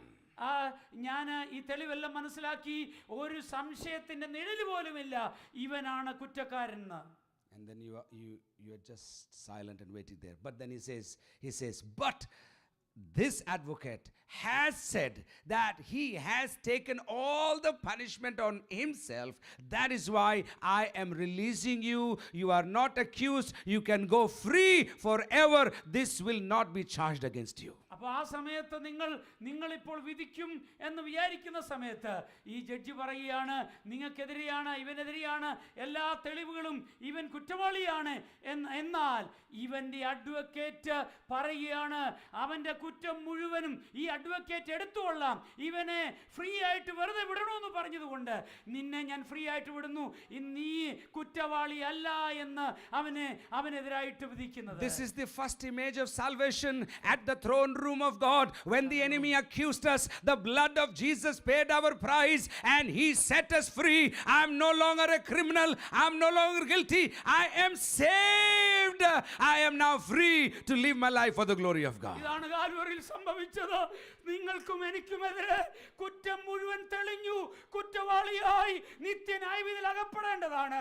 അവിടെയാണ് ദൈവത്തിന്റെ ന്യായവിധിയുടെ കോർട്ടിൽ പുത്രൻ തന്റെ ജീവൻ അർപ്പിച്ച് തന്റെ വില കൊടുത്ത് ഹല്ലേലൂയ അവൻ നമ്മുടെ കുറ്റം ഏറ്റെടുത്തത് കൊണ്ട് എന്നെ അവൻ ഫ്രീ ആയി വിട്ടു. ഇതാണ് രക്ഷയുടെ ആദ്യ ഇമേജ് മനസ്സിലാക്കുക. And so when I go out of the courtroom, I'm not going to anybody else. I'm going to this advocate and I'm going to say, I cannot believe you did it. I want to thank you with my life. I will be yours for my life because you saved me from death. Not just for that day, for the rest of his life. He will be indebted to this advocate. This is your Jesus and he has done this for you on the cross. ഈ അങ്ങനെ സംഭവിച്ചു കഴിയുമ്പോൾ ഞാൻ ചെയ്യുന്നതെന്ന് ചോദിച്ചു കഴിഞ്ഞാൽ എന്റെ കുറ്റം തന്റെ മേലെടുത്തതായ അഡ്വക്കേറ്റിനെ ആദ്യം ചെയ്യുന്നത് തന്നെ കെട്ടിപ്പിടിച്ചിട്ട് ഹല്ലേലൂയ ഇനി മുതൽ നീ എനിക്ക് വേണ്ടി ചെയ്തെന്താണെന്ന് പോലും എനിക്ക് മനസ്സിലാകുന്നില്ല. എന്റെ ആയുസ് മുഴുവൻ ഞാൻ നിനക്ക് വേണ്ടി നിന്റെ അടിമയായി ജീവിക്കുമെന്ന് പറയുന്നത്. How many can say this is my story, this is my song? എല്ലാവരും കരങ്ങൾ ഉയർത്തി ഒന്ന് ദൈവത്തെ സ്തുതിച്ചാട്ടെ. This is the salvation at the courtroom of heaven. You have been set free. You are no longer guilty. ഒന്ന് സ്തുതിക്കാമോ? I want to take you next to the slave market. രണ്ടാമത്തേത് അടിമച്ചന്തയിലേക്ക് നിങ്ങളെ കൊണ്ടുപോകും. You may not understand too much about slave market, but this is somebody who has been in debt, not just himself, but because his father and grandfather could not pay the debts, their children, and now you are a slave or are a bonded laborer in the house of the person who brought to, or who gave money to your grandfather. Let's say this. രണ്ടാമത്തെ ഒരു അടിമച്ചന്ത ഒരുപക്ഷെ എനിക്ക് നിങ്ങൾക്കത് ഇപ്പോൾ മനസ്സിലാകത്തില്ലായിരിക്കും. കാരണം ഇപ്പോൾ ഇങ്ങനെ ചിന്തിക്കുക, നിങ്ങളുടെ ഗ്രാൻഡ് ഫാദറോ അല്ലെങ്കിൽ അവരുടെ പിതാക്കന്മാരോ ആരോ ചെയ്ത് കൊടുത്തു തീർക്കുവാൻ കഴിയാത്ത അതായ ഒരു കടമുണ്ട്. അത് നിമിത്തം ആർക്കാണ് കടം കൊടുക്കേണ്ടത്? അവർ നിങ്ങളെ അല്ല നിങ്ങളുടെ പിതാക്കളെ അല്ല നിങ്ങളെ അടിമകളാക്കി തീർക്കുന്ന ഒരു കാര്യം ഭാവനയിലേക്ക് കൊണ്ടുവരാൻ കഴിയുമോ? Imagine your grandfather took a loan of £500,000. നിങ്ങളുടെ ഒരുപക്ഷെ ഗ്രാൻഡ് ഫാദർ പിതാക്കന്മാരിൽ ആരോ ഒരു £500,000 കടമെടുത്തു. They could not pay the interest, so by the time it came to your father, it became $500 million, let's say. അവർക്ക് ഇൻട്രസ്റ്റ് കൊടുക്കാൻ കഴിഞ്ഞില്ല, കടം കൊടുത്ത് വീട്ടുവാൻ കഴിഞ്ഞില്ല. ഇൻട്രസ്റ്റ് കൂടി കൂടി കൂടി നിങ്ങളുടെ പിതാവിന്റെ സമയമായപ്പോഴത്തേക്കിന് അത് $500 million ആയെന്ന് വിചാരിക്കുക. And your father toiled in the vineyard or in the farms of this man, and then finally he died, and you were born in the house as a laborer, and the expectation is now you will pay the £1 billion+ that is owed to your grandfather. നിങ്ങളുടെ പിതാവ് ഈ സ്തോത്രം ആർക്ക് നിങ്ങളുടെ വല്യപ്പച്ചൻ കടപ്പെട്ടിരിക്കുന്നു, അദ്ദേഹത്തിന്റെ വീട്ടിൽ വേലക്കാരനായി അടിമയായി ജീവിതകാലം മുഴുവൻ പണിതിട്ടും ആ കടം തീർക്കുവാൻ കഴിയത്തില്ല. നിങ്ങൾ പക്ഷേ ജനിച്ചത് അവിടെ ആയതുകൊണ്ട് ആ അടിമ വീട്ടിലായതുകൊണ്ട് നിങ്ങളും അവന്റെ അടിമയായി തീർന്നു എന്ന് വിചാരിക്കുക. You had no salary, you had no living, you had no clothing, and so now you go back to the master and say, sir, I want to send my children to school, I need another $500,000 also, and the master gives to you because you are his bonded laborer, and now the loan, the debt and everything is beyond calculation, beyond you can ever pay. നിങ്ങൾക്ക് നിങ്ങൾ ചെയ്യുന്ന പണിക്ക് ശമ്പളമില്ല, അപ്പോൾ നിങ്ങളുടെ കുഞ്ഞുങ്ങളെ സ്കൂളിൽ വിടണം, അതിനുവേണ്ടി നിങ്ങൾക്ക് പൈസ ആവശ്യമാണ് മറ്റു കാര്യങ്ങൾക്ക്. നിങ്ങൾ വീണ്ടും ഒരു £500,000 കൂടെ അവൻ്റെ കയ്യിൽ നിന്ന് കടമെടുത്തു. അപ്പോൾ ഈ എടുത്തത് മുഴുവൻ കടത്തുക കൂടിക്കൂടി വരികയാണ്. Finally one day master says, I want you to repay my $1.5 billion back to me. അങ്ങനെ ഇരിക്കുമ്പോൾ ഒരു ദിവസം ഈ യജമാനൻ വിളിച്ചിട്ട് നിങ്ങളോട് പറയുകയാണ്, എനിക്ക് തരുവാനുള്ളതായ £1.5 ബില്യൺ നിങ്ങൾ തിരിച്ചു തരണമെന്ന്. And you are fearful, you are afraid, you are half naked, you say, sir, I cannot pay you, I will serve you till I die, but I cannot pay you, please allow me. അപ്പോൾ നിങ്ങൾ പറയുകയാണ്, sir യജമാനെ എനിക്ക് നിങ്ങൾക്ക് ഇത് തന്നു തീർക്കുവാൻ കഴിയത്തില്ല, അതുകൊണ്ട് എന്നോട് ക്ഷമിക്കണമേ, എനിക്ക് തന്നു തീർക്കാൻ കഴിയത്തില്ല എന്ന് പറയുക. So finally he says, I will put you on the market, and then with half torn clothes you are set on a pedestal. Sorry for this. You are set on a pedestal and you stand half naked before the people, and the highest bidder is coming and looking at your body, checking how fit you are, what can you do, and they are quoting prices for you. You are feeling ashamed, you are thinking, I wish I could die, but I have a debt to pay, and the master is standing next to you. അങ്ങനെ ഇരിക്കുമ്പോഴാണ് ഈ യജമാനൻ പറയുകയാണ്, ഞാൻ നിങ്ങളെ അടിമച്ചന്തയിലേക്ക് കൊണ്ടുപോവുകയാണ്. അടിമച്ചന്തയിൽ അവിടെ ഒരു പ്രത്യേക പീഠമുണ്ട്, ഉയർന്ന പീഠമുണ്ട്. അവിടേക്ക് നിങ്ങൾക്ക് പകുതി വസ്ത്രമേ ഉള്ളൂ, അർദ്ധനഗ്നനാണ്. അർദ്ധനഗ്നനായ വസ്ത്രത്തിൽ നിങ്ങളെ ഈ പീഠത്തിൽ ഉയർത്തിക്കൊണ്ട് നിങ്ങളെ അടിമച്ചന്തയിൽ വിൽക്കുകയാണ്. സകലരുടെ മുമ്പാകെ കാണുക അപമാനിതനായി വിൽക്കുന്നു. Some are touching you inappropriately, some are checking your strength, some are checking your teeth size, some are checking your bone density, whatever, and you are feeling, oh, I wish, oh, this is bad, this is wrong, but there is no way you can escape. You are standing and waiting for the highest bidder to come. അപ്പം അങ്ങനെ ഇരിക്കുമ്പോൾ ആരാണ് ഏറ്റവും അധികം പൈസ നിങ്ങൾക്ക് വേണ്ടി കൊടുക്കുന്നത്? അങ്ങനെ കൊടുത്ത് നിങ്ങളെ വിലയ്ക്ക് വാങ്ങണം. അപ്പോൾ നിങ്ങൾ നോക്കുമ്പോൾ ഓരോരുത്തർ വരുന്നു, നിങ്ങളുടെ ബലം നോക്കുന്നു, നിങ്ങളുടെ മസിലിൻ്റെ പവർ നോക്കുന്നു, നിങ്ങളുടെ അസ്ഥിയുടെ ബലം നോക്കുന്നു. കാരണം നിങ്ങളെ കൊണ്ടുപോയി കഴിഞ്ഞാൽ അടിമവേല ചെയ്യിക്കാൻ പറ്റുമോ എന്നറിയണം. ആ രീതിയിലെല്ലാമാണ് പരിശോധിക്കുന്നത്. നിങ്ങളുടെ മാനസിക അവസ്ഥ ഒന്ന് ഓർത്തു നോക്കിയേ. And the master is again and again looking at you and saying, I would have set you free if you can give me the money, but what to do since you can't pay? I am forced to do this. I'll get half the money probably, but I have to sell you. നിങ്ങൾ ദയനീയമായിട്ട് യജമാനെ നോക്കുമ്പോൾ യജമാൻ പറയുകയാണ്, ഞാൻ എന്ത് ചെയ്യാൻ കഴിയും? നീ എനിക്ക് പൈസ തന്നു തീർത്താൽ നിന്നെ സ്വന്തമായിട്ട് നിൽക്കാൻ കഴിയും, എനിക്ക് വേറെ വകുപ്പില്ല, നിന്നെ വിറ്റെങ്കിൽ മാത്രമേ പറ്റത്തുള്ളൂ. And then suddenly somebody walks into the market. അങ്ങനെ ഇരിക്കുമ്പോഴാണ് ആരെങ്കിലും ഈ അടിമച്ചന്തയിലേക്ക് വന്നു എന്ന് വിചാരിക്കുക. And he looks at you, he takes a look at you. ആ വന്ന ആള് നിങ്ങളെ ഒന്ന് നോക്കി, and doesn't touch you but takes a look at you and talks to the master straight. നിങ്ങളെ തൊട്ടില്ല, നിങ്ങളെ നോക്കി, അതിനുശേഷം ഈ നിങ്ങളുടെ യജമാനോട് പറയുകയാണെന്നിരിക്കട്ടെ. And he asks, what's the price? അദ്ദേഹം ചോദിക്കുകയാണ്, എന്താണ് ഇവന്റെ വില? 1.5 billion. 1.5 ബില്യൺ ആണ് വില എന്ന് പറയുക. He takes a check, doesn't see you, doesn't check you, doesn't talk to you, doesn't ask you any commitment. He writes a check of 1.5 billion, gives to the master, opens your chain, and you are expecting him to put new chains on you, and he puts his arms around you and says, you are mine, you are free, you can go wherever you want. അപ്പോൾ ഈ പുതിയ യജമാനൻ വന്നാൾ പറയുകയാണ്, തൻ്റെ check എടുക്കുന്നു, 1.5 billion എഴുതുന്നു, ഇദ്ദേഹത്തിന് കൊടുക്കുന്നു. നിന്നെ നോക്കുന്നില്ല, നിന്നോട് ചോദിക്കുന്നില്ല, നിന്റെ ബാക്ക്ഗ്രൗണ്ട് ഒന്നും ചെക്ക് ചെയ്യാതെ വണ്ണം ഈ ചെക്ക് എഴുതി കൊടുക്കുന്നു. നീ വിചാരിക്കുന്നു, എന്നിട്ട് നിന്റെ ഈ ചെയിൻ മാറ്റുന്നു, ചങ്ങല മാറ്റുന്നു. നിന്റെ വിചാരം, ഈ മനുഷ്യന് ഞാൻ അടുത്ത അടിമയായി പോകുകയാണ്, എൻ്റെ മേലൊരു പുതിയ ചങ്ങല വരുമെന്ന് വിചാരിക്കുമ്പോൾ നിന്റെ മേൽ ചങ്ങലയിടാതെ നിന്നെ ആലിംഗനം ചെയ്യുന്നു. പറയുകയാണ്, നീ ഇന്നു മുതൽ സ്വതന്ത്രനാണ്. The Bible calls this paid my ransom. That is the word for salvation. He paid my ransom. Bible ഉപയോഗിക്കുന്ന പദം കർത്താവ് നമുക്ക് വേണ്ടി മറുവിലയായി തീർന്നു എന്നുള്ളതാണ്. He paid my ransom. He bought me from the slave market of sin. The devil was the master, sin was the debt, but he bought me out of the sin market. And now he has asked me to walk free in freedom.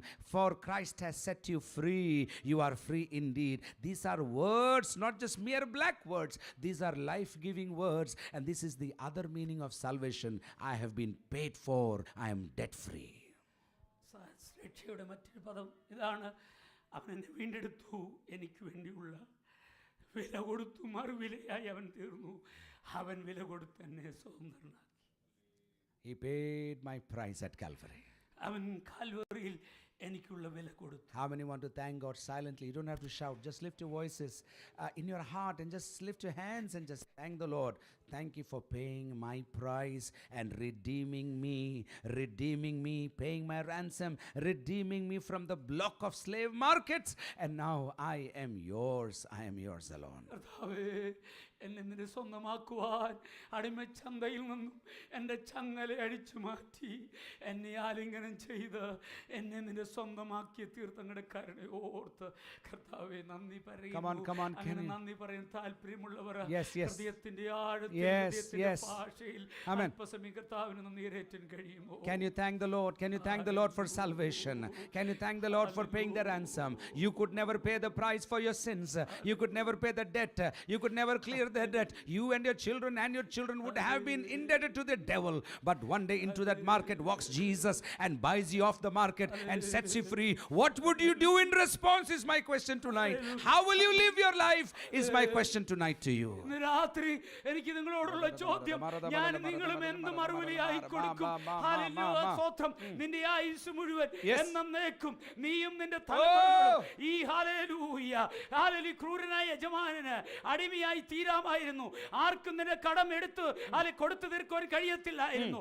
എന്നാൽ ഈ നല്ല യജമാനന് അവൻ വന്ന് hallelujah നിന്റെ കടം തീർത്ത, hallelujah നിന്നെ ഈ ചങ്ങലയിൽ നിന്ന് മോചിതനാക്കി സ്വതന്ത്രനാക്കി നിന്നെ അവനെ സ്വന്തമാക്കി തീർത്തല്ലോ. അവനോട് നീ തിരിച്ച് എങ്ങനെ പ്രതികരിക്കും? എങ്ങനെ നീ ഇത് കൊടുത്തു വീട്ടി തീർക്കും? But sadly, many times when we see him next in the open market, we shy away, we try to hide ourselves. But the truth should be, you should tell the world, that's the man who paid my debt. That's the man who paid my debt. Go to him, he will pay your debt also. You will be free also. That is the message of our salvation. ഈ അടിമച്ചന്തയിൽ ആ യജമാനൻ ഇന്നുമുണ്ട്. നിന്നെ സ്വതന്ത്രനാക്കിയ യജമാനൻ നിന്നെ പോലെ ചങ്ങലയിൽ ഇരിക്കുന്ന പാപക്കടം കൊടുത്തു തീർക്കുവാൻ അത് പറ്റാത്ത അനേകരുള്ളപ്പോൾ നീ അവരോട് പറയേണ്ടത്, എന്റെ പാപക്കടം തീർത്ത, എന്നെ സ്വതന്ത്രനാക്കിയ, എന്റെ ചങ്ങല അഴിച്ച ഈ യജമാനൻ നിന്റെ പാപക്കടം തീർത്ത് ചങ്ങല അഴിച്ച് സ്വതന്ത്രനാക്കുവാൻ മനസ്സുള്ളവനാണ്. അതാണ് നീ പറയേണ്ടത്.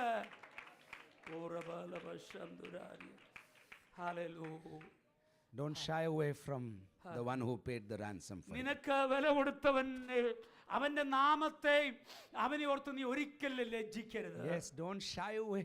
Don't shy away. He will not come after you. But when you see him in the market, make sure you have a public display of affection. You have a public display of declaration. You sing praises of him in the house, outside the house, on the pulpit, outside the pulpit, wherever you are. My Redeemer. This is the word. My Redeemer. My Redeemer. My Redeemer. He is my Redeemer. പുൾപിറ്റിലാകട്ടെ, ചർച്ചിനകത്താകട്ടെ, വെളിയിലാകട്ടെ, നിന്റെ വീട്ടിലാകട്ടെ, work പ്ലേസിലാകട്ടെ, public സ്പേസിലാകട്ടെ, എവിടെയും ഈ യജമാനനെ ഓർത്ത് നീ ലജ്ജിക്കരുത്. നീ hallelujah നീ സന്തോഷത്തോടെ അവനെ ഉയർത്തണം. ഈ യജമാനനാണ്, ഇവനാണ് എന്റെ പാപക്കടം തന്നു തീർത്തെന്ന് ലജ്ജയില്ലാതെ അവനെ ഉയർത്തണം. അതാണ് നമ്മെ കുറിച്ച് ദൈവം ആഗ്രഹിക്കുന്നത്. Can you lift your hands and really say hallelujah? അർത്ഥം മനസ്സിലാക്കി കർത്താവിന് ഒരു വാർക്ര യുദ്ധഫേരി മുഴക്കാൻ പറ്റുമോ? യേശുവേ, ഞങ്ങൾ നിന്നെ സ്തുതിക്കുന്നു. Hallelujah. I want to take you next to a temple. മൂന്നാമത് നിങ്ങളെ ഒരു മന്ദിരത്തിലേക്ക് കൊണ്ടുവരാൻ ആഗ്രഹിക്കുന്നു. You are an offender and you are supposed to offer sacrifice. നിങ്ങളൊരു തെറ്റ് ചെയ്ത ആളാണ്, പാപിയാണ്, അകൃത്യം ചെയ്ത ആളാണ്. നിങ്ങൾ യാഗം കഴിക്കുവാനായിട്ട് വന്നെന്ന് വിചാരിക്കും. And you cannot somehow anyhow do how the sacrifice. It has to be according to a certain order, certain way, something very special, very hard you have to offer. നിങ്ങൾക്ക് ഇഷ്ടമുള്ള രീതിയിൽ നിങ്ങൾക്ക് തോന്നുന്നത് പോലെ യാഗം കഴിക്കാൻ പറ്റത്തില്ല എന്ന് വിചാരിക്കുക. അതിനൊരു പ്രത്യേക രീതിയുണ്ട്, ഒരു ഇൻസ്ട്രക്ഷൻ ഉണ്ട്, നിർദ്ദേശമുണ്ട്. പറയുന്ന രീതിയിൽ മാത്രമേ യാഗം കഴിക്കാൻ പറ്റൂ. So you are an offender, you know you have limited time is running out, so you do 100 times and the high priest is standing saying, not approved, no, not good enough, not good enough, no, that was not right. You have done 100 times, you've done 1,000 times, your time is running out, you are about to, that clock is about to tick and finish. You are saying, I cannot, I've done it 100 times, I've done 100 sacrifices, but the high priest has not yet approved your giving. നിങ്ങൾ ഈ യാഗം കഴിക്കാനായിട്ട് വരുന്നു, മഹാപുരോഹിതൻ അടുത്ത് നിൽപ്പുണ്ട്. നിങ്ങൾ ഓരോ യാഗം കഴിക്കുവാണ്, സമയമില്ല. ഉള്ള സമയത്ത് ഒരു യാഗം കഴിച്ചു, 2 യാഗം കഴിച്ചു, അങ്ങനെ 100 യാഗങ്ങൾ കഴിച്ചെന്ന് വിചാരിക്കുക. എങ്കിലും ഓരോ പ്രാവശ്യവും ഈ മഹാപുരോഹിതൻ പറയാണ്, ഇല്ല, പ്രസാദിച്ചിട്ടില്ല, ഇങ്ങനെയല്ല, നീ പറഞ്ഞ പ്രകാരമല്ല ചെയ്തിരിക്കുന്ന, നീ കഴിച്ച യാഗമൊന്നും പ്രസാദിച്ചില്ല എന്ന് മഹാപുരോഹിതൻ പറഞ്ഞു വിചാരിക്കുക. You are anxious, you are pained, you know the consequences, you know what will happen, and you are really worried, how will I do, why will I do, how can I do? നിങ്ങൾക്കറിയാം ഇതിന്റെ അനന്തരഫലം എന്തായി തീരുമെന്ന്. നിങ്ങൾ ആകപ്പാടെ ആകുലചിത്തനാണ്, നിങ്ങൾ ആകപ്പാടെ ആകാംക്ഷയിലാണ്. എന്തായി തീരും, ഞാൻ എത്ര ചെയ്തിട്ടും എത്ര യാഗം കഴിച്ചിട്ടും അതിൽ പ്രസാദിക്കുന്നില്ലല്ലോ, ഇനി എങ്ങനെ ചെയ്യണം എന്നുള്ള ആകാംക്ഷ നിങ്ങളെ ഭരിക്കുന്നു. സമയം തീരാറായി. And then suddenly you say, I give up, I cannot do it, I'd rather die. I'd die. അപ്പം നിങ്ങൾ അതിൻ്റെ പരിണിത ഫലം മരണമാണ്. നിങ്ങൾ പറയുകയാണ്, ഞാൻ പരിശ്രമിച്ചു, എന്നെ കൊണ്ട് പറ്റത്തില്ല, ഞാൻ മരിക്കുവാൻ തയ്യാറാണ്. And the high priest is not moved by even this statement. He's not ready to forgive because his only job is to approve the sacrifice that you have done. ഈ മഹാപുരോഹിതൻ നിങ്ങളിങ്ങിട്ടിപ്പോൾ നിങ്ങൾ ഇനി മരണമല്ലാതെ മുമ്പിൽ വേറെ വിഷയമില്ലെന്ന് പറഞ്ഞിട്ടും ഈ മഹാപുരോഹിതൻ നിങ്ങളോട് ഒരു അനുകമ്പയുമില്ല. കാരണം മഹാപുരോഹിതൻ നിങ്ങളുടെ പാപം ക്ഷമിക്കുന്നില്ല. കാരണം നിങ്ങൾ ചെയ്യുന്നത് റൈറ്റ് ആണോ നോക്കിയാണ് ചെയ്യുന്നത്. അത് റൈറ്റ് അല്ല, അത് ശരിയാകുന്നില്ല. അതുമാത്രമാണ് അദ്ദേഹം കമന്റ് ചെയ്യുന്നത്. ഇപ്പോൾ Suddenly out of nowhere a lamb comes, and the lamb comes up to you, and the lamb speaks to you. I will become the sacrifice for you. You don't have to do anything. Just stand there. Just stand there. I will fulfill every requirement of the law. I place me on the altar. Kill me. Kill me. Because I want to be your sacrifice in your place. And don't worry, I will please the high priest with my അങ്ങനെ sacrifice. ഇരിക്കുമ്പോഴാണ് ഒരു ഒരു ഒരു ആട്ടിൻകുട്ടി മുമ്പോട്ട് വരുന്നു എന്ന് വിചാരിക്കുക. ആട്ടിൻകുട്ടി മുമ്പോട്ട് വന്നിട്ട് സംസാരിക്കുന്നു എന്നും വിചാരിക്കുക. പറയുകയാണ്, നീ വറി ചെയ്യണ്ട, നിനക്ക് യാഗം കഴിക്കണം, ഞാൻ യാഗമായി മാറാം. ഈ മഹാപുരോഹിതൻ പറഞ്ഞിരിക്കുന്ന പോലെ, നിയമത്തിൽ പറഞ്ഞിരിക്കുന്ന പോലെ ആ ക്രമങ്ങളെല്ലാം അനുസരിച്ചുകൊണ്ട് ഞാൻ യാഗപീഠത്തിൽ കയറി ഞാനൊരു യാഗമായി മാറാം. ഈ മഹാപുരോഹിതൻ പ്രസാദിക്കുന്ന യാഗമായി. And I'm standing and said, why would you do it? Why would you do it? I don't know you. You don't have to. But then the lamb looks at you and says, slay me, because in my slaying is your propitiation, which is another word for salvation. I will become the sacrifice that will please the master on this side and the high priest and the heavenly Father. Jesus became the lamb, the propitiation of our sins. That means the right offering of our sacrifice. He became, for not just did it for us, he became that sacrifice for us. കർത്താവ് നമുക്ക് വേണ്ടി ഇതാണ് ചെയ്തത്. കർത്താവ് നമുക്ക് വേണ്ടി യാഗമായി മാറി.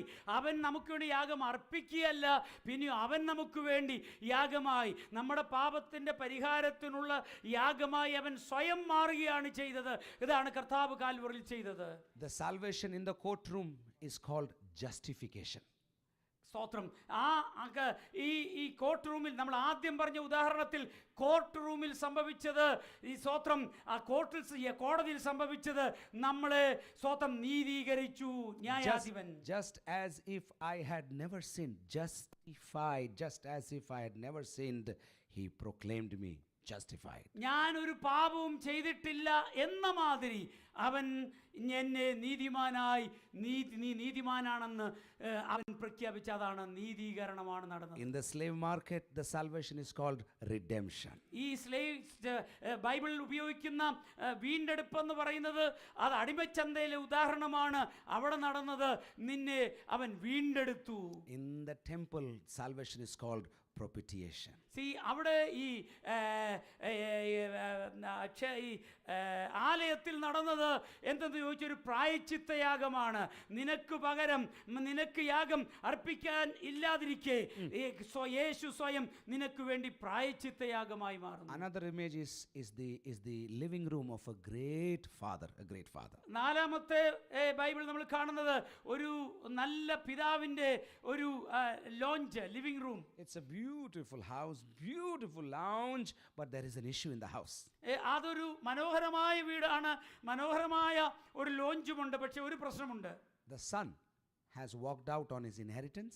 The son has ditched his father, deceived his father, and has just walked out of his inheritance. But now somehow he has come back to his senses, and the son is standing outside trying to say, I wish I could go back to my house. ഈ നാലാമത്തെ ഉദാഹരണത്തിൽ കാണുന്ന ഈ വീട്ടിലെ ഒരു മകൻ, വീട്ടിലെ മകൻ അവൻ്റെ എല്ലാ സമ്പത്തും തൻ്റെ അവകാശങ്ങളെല്ലാം എടുത്തിട്ട് അവൻ വെളിയിൽ പോകുന്നു. അവസാനം അതെല്ലാം നശിപ്പിച്ചിട്ട് അവൻ സ്വയബോധത്തിലേക്ക് വരുന്നു. അവൻ തിരിച്ച് അപ്പൻ്റെ വീട്ടിലേക്ക് വരുവാൻ ആഗ്രഹിക്കുന്നു. വെളിയിൽ നിൽക്കുന്ന മകൻ, he is afraid to approach his father. അവൻ തൻ്റെ സ്വന്തം പിതാവിനെ അഭിമുഖീകരിക്കാൻ പോലും ഭയപ്പെടുന്ന ഒരു മകൻ. The father is ready to accept him if he would come in and be with him. പിതാവ് ഈ മകൻ അകത്തേക്ക് കയറുവാൻ അവൻ പരിശ്രമിച്ചാൽ മനസ്സ് വെച്ചാൽ അവനെ സ്വീകരിപ്പാൻ മനസ്സുള്ള അവനാണ് അപ്പൻ. The father wants to reach out, but there is a protocol, and that is why he's waiting for the son to come inside the house. ഈ പിതാവിനകത്ത് വെളിയിലോട്ട് പോകാൻ പറ്റത്തില്ല, കാരണം ഒരു പ്രോട്ടോകോൾ ഉണ്ട്. അതനുസരിച്ച് പിതാവിന് വെളിയിലോട്ട് പോകാൻ പറ്റത്തില്ല.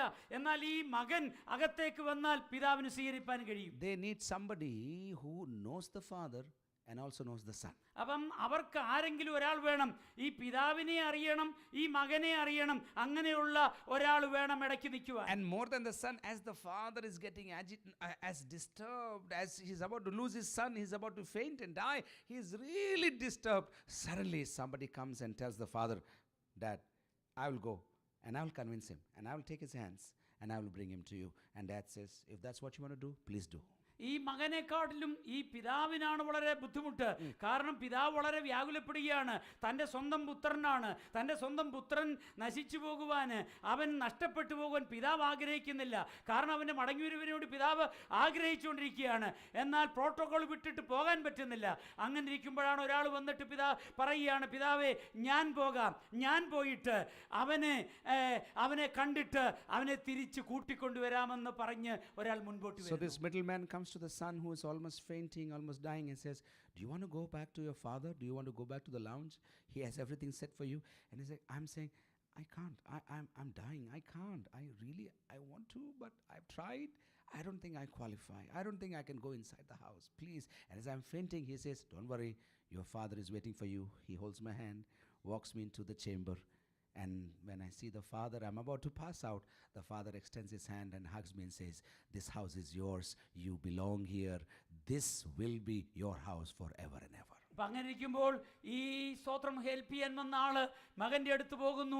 അവനോട് പറയുന്നു, പിതാവ് നിന്നെ സ്വീകരിപ്പാൻ മനസ്സുണ്ട്, വരാൻ. അപ്പോൾ ഈ പുത്രൻ പറയുന്നു, എനിക്ക് പിതാവിനെ ഫേസ് ചെയ്യാൻ പറ്റത്തില്ല, എനിക്കതിനുള്ള അതിന് ബുദ്ധിമുട്ടാണ്. എന്നാൽ ഈ പ്രിയപ്പെട്ടവൻ ഈ മകൻ്റെ കൈ പിടിച്ചുകൊണ്ട് ഞാൻ നിന്നെ പിതാവിൻ്റെ അടുക്കിലേക്ക് കൊണ്ടുപോകാമെന്ന് പറഞ്ഞ് കൈ പിടിച്ച് ഈ പിതാവിൻ്റെ സന്നിധിയിലേക്ക് മകനെ കൊണ്ടുവരുന്നു. In salvation language, this is called reconciliation. ഈ സ്തോത്രം രക്ഷയുടെ ഭാഷയിൽ പറഞ്ഞാൽ ഇതിന് വിളിക്കുന്ന പേരാണ് നിരപ്പ് എന്നുള്ളത്. സ്തോത്രം. We were away from our Heavenly Father, but Christ, through His death, reconciled us back lovingly to our Heavenly Father. കർത്താവ് നമുക്ക് വേണ്ടി ചെയ്തതാണ്. നമ്മൾ പിതാവിൻ്റെ ഭവനത്തിൽ നിന്നും അന്യരായിരുന്നു. എന്നാൽ സ്തോത്രം യേശു ക്രിസ്തു വന്ന് നമുക്ക് തൻ്റെ മരണം കൊണ്ട് നമ്മെ അവൻ നിരപ്പിച്ച് പിതാവിനോട് അടുപ്പിച്ചു. In the courtroom, salvation is justification. ഈ ഒരു കോടതി ഭാഷയിൽ രക്ഷ എന്ന് പറയുന്നത് നീതീകരണമാണ്. In the slave market, salvation is redemption. അടിമച്ചന്തയുടെ ഭാഷയിൽ പറയുമ്പോൾ സ്തോത്രം രക്ഷ എന്ന് പറയുന്നത് വീണ്ടെടുപ്പാണ്. In the temple language, salvation is called propitiation. ഇത് ക്ഷേത്രത്തിന്റെ ഭാഷയിൽ പറഞ്ഞ ആലയത്തിന്റെ ഭാഷയിൽ പറഞ്ഞാൽ രക്ഷ എന്ന് പറയുന്നത് ഒരു പ്രായശ്ചിത്തമാണ്. But in the lounge of my loving and living Heavenly Father, this salvation is called coming back to relationship, coming back to friendship, coming back to sonship with my Heavenly Father. വീടിന്റെ ഭാഷയെ പറഞ്ഞു കഴിഞ്ഞാൽ എൻ്റെ അപ്പന്റെ വീട്ടിലേക്ക് തിരിച്ചു വന്ന് അവനോടുള്ള ബന്ധം പുനഃസ്ഥാപിക്കുന്നതാണ് രക്ഷ എന്ന് പറയുന്നത്. That is why the next time you hear the word salvation, you should bubble out. You should remember this four. There are many other ways we can talk about salvation, but just this four is enough. You should keep on thanking God for the salvation. Keep on thanking God for the salvation. It is just not a mere activity, just not the uttering of some words. Salvation is beautiful, and that is why we do not have to lose the meaning of these words. We have to catch on to these words.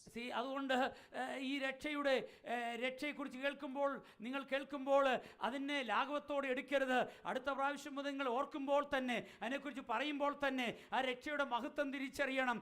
ഈ 4 വാക്കുകളും 4 imagery മാത്രമല്ല ബൈബിളിലുള്ളത്. പല രീതിയിൽ നമുക്കത് മനസ്സിലാക്കാൻ കഴിയും. കുറഞ്ഞ പക്ഷം ഇതിൽ ചിലതെങ്കിലും നിങ്ങളുടെ മനസ്സിലേക്ക് വന്നാൽ നിങ്ങളുടെ രക്ഷയെ ഓർത്ത് നിങ്ങൾ കർത്താവിനെ മഹത്വപ്പെടുത്തും. കർത്താവിനെ ആരാധിക്കുന്നതിലും മഹത്വപ്പെടുത്തലും യഥാർത്ഥമായി രക്ഷിക്കപ്പെട്ട ദൈവത്തിന്റെ ജനത്തിന് ഒരു പഞ്ഞവും പിശുക്കും ഉണ്ടാകില്ല. That is why we have to really understand why Peter changed his language from master to Lord. We have to really understand. അതുകൊണ്ടാണ് നിങ്ങൾ മനസ്സിലാക്കേണ്ടത് എന്തുകൊണ്ടാണ് പത്രോസ് യജമാനെ എന്നുള്ള ആ ഭാഷ, നാഥ എന്നുള്ള ഭാഷ മാറ്റിയിട്ട് കർത്താവേ എന്ന് വിളിക്കുന്നതിന്റെ അർത്ഥം. Quickly, Lord means owner.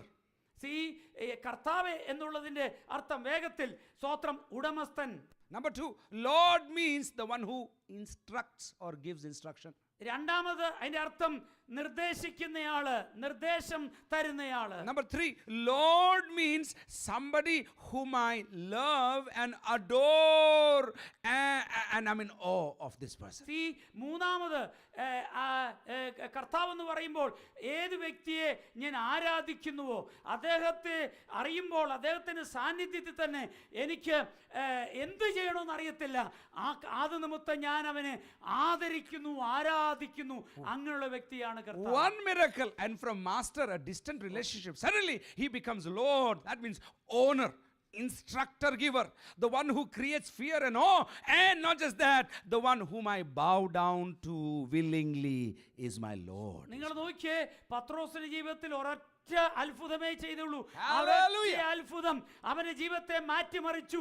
കഴിഞ്ഞ നിമിഷം വരെ ഗുരു എന്ന് മാത്രം വിളിച്ചവനെ അവൻ മനസ്സിലാക്കി ഇവൻ ഗുരു മാത്രമല്ല, പിന്നെയോ അവൻ എന്റെ ഉടമസ്ഥനും. അത് മാത്രമല്ല, അവൻ എന്റെ ഇൻസ്ട്രക്ടർ, എന്റെ ഹല്ലേലൂയ എന്റെ ഗുരു മാത്രമല്ല, ആരാധിക്കുവാൻ യോഗ്യനുമാണ്. അതുകൊണ്ട് അവന്റെ മുമ്പിൽ കുമ്പിടുന്നു, വണങ്ങുന്നു. അവൻ വണങ്ങുവാനും കുമ്പിടുവാനും യോഗ്യനായവൻ. Next time when you use the word Lord, use it carefully, because he is not just a master in a school or not just somebody who gives an instruction. He is your object of worship. He is your person of worship. He is the one you call Lord because you are the owner, you are the instruction giver, you are the one I love, and you are the one I worship all the days of my life. നിങ്ങൾ കർത്താവേ എന്നൊരു പദം ഉപയോഗിക്കുമ്പോൾ ഉപയോഗിക്കരുത്, ലാഘവത്തോട് ഉപയോഗിക്കരുത്.